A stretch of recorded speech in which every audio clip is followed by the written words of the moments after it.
Hello. Hello.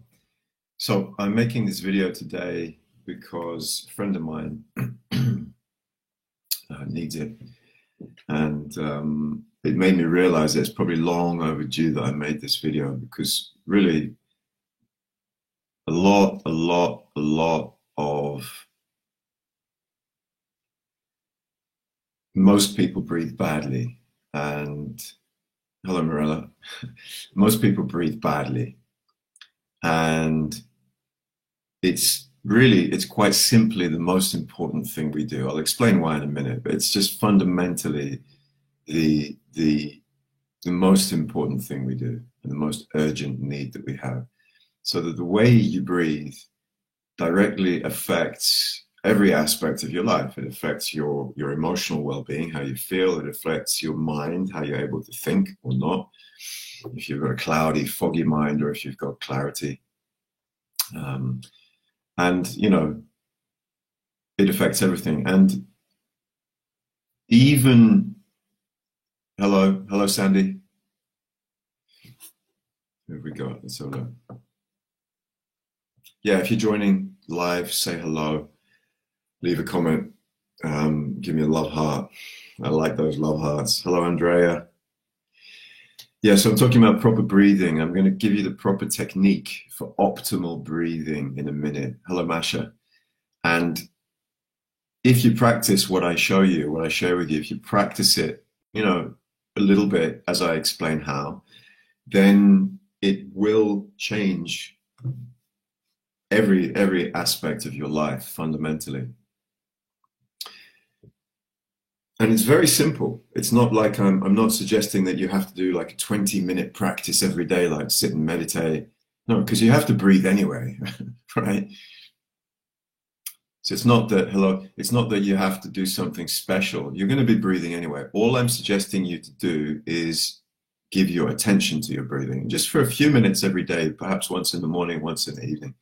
And very quickly, within a month or two, I guarantee your body will start to adopt that practice that I'm going to share with you now as a habit instead of what it probably has now, which is a habit, which is an unhealthy habit, the habit of breathing badly, and it's the result of stress and trauma. Because what happens is that we experience periods in our life of stress and trauma.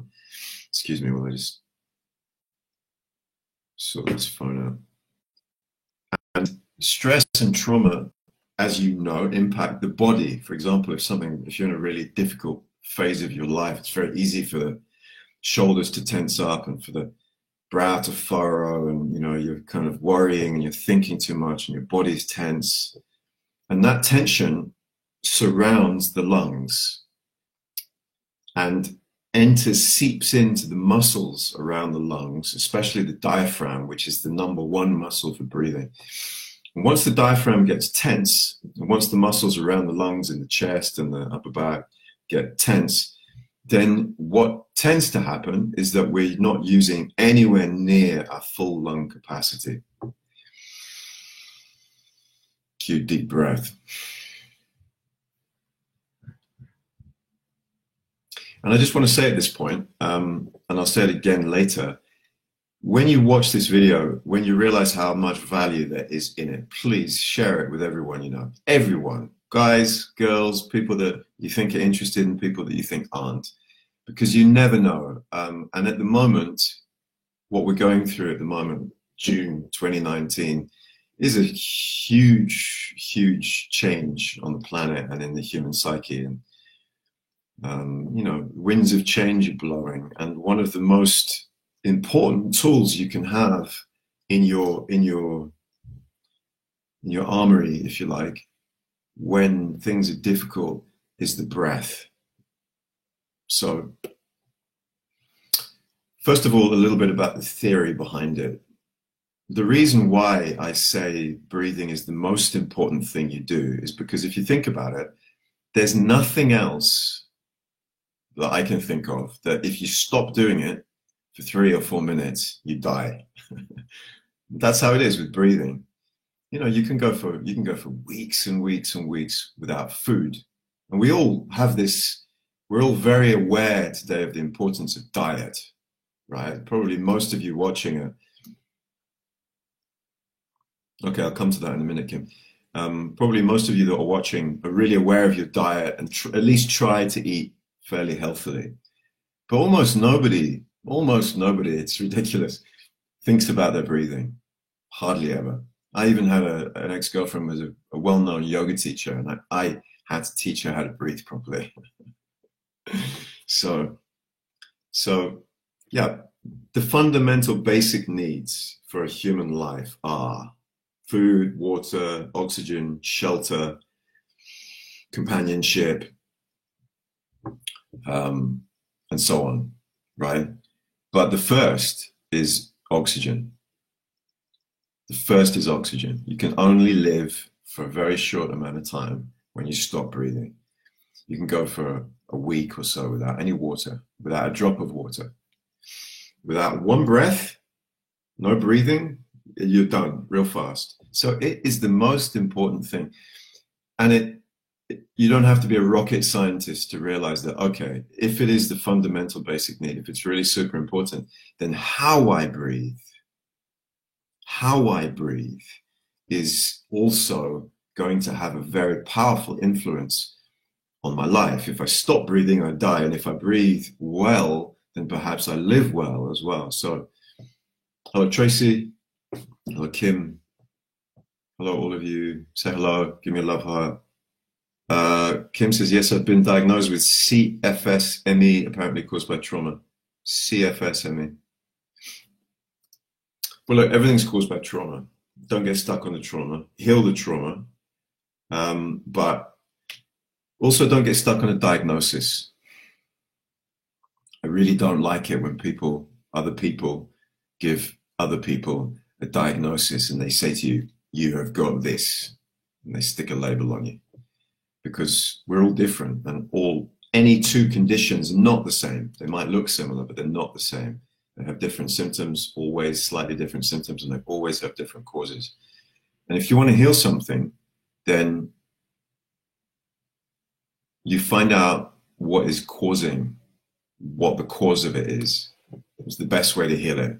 And everything has a cause. There's no such thing as an incurable disease. There's no such thing, because everything has a cause. If they tell you that you've got something that's incurable, what they really mean is something's wrong with you and we don't know what to do about it. That's all they mean. Anyway, back to the breathing. So there are three basic rules. I don't like the word rules, but let's just say them. We call it the rules of proper breathing. And they are: 1, through the nose; 2, to the belly; 3, focus on the exhale.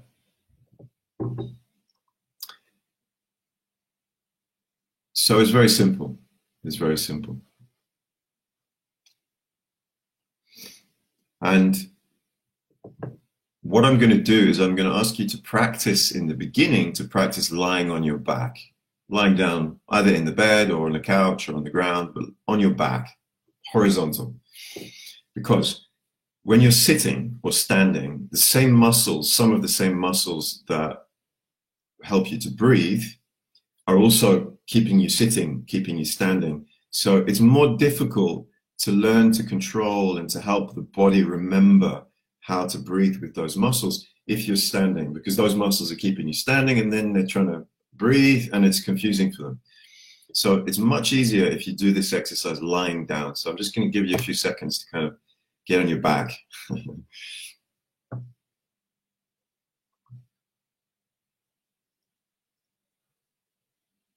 I'm also going to make this video as like a standalone pre-recorded video. I'll cut out all the fat.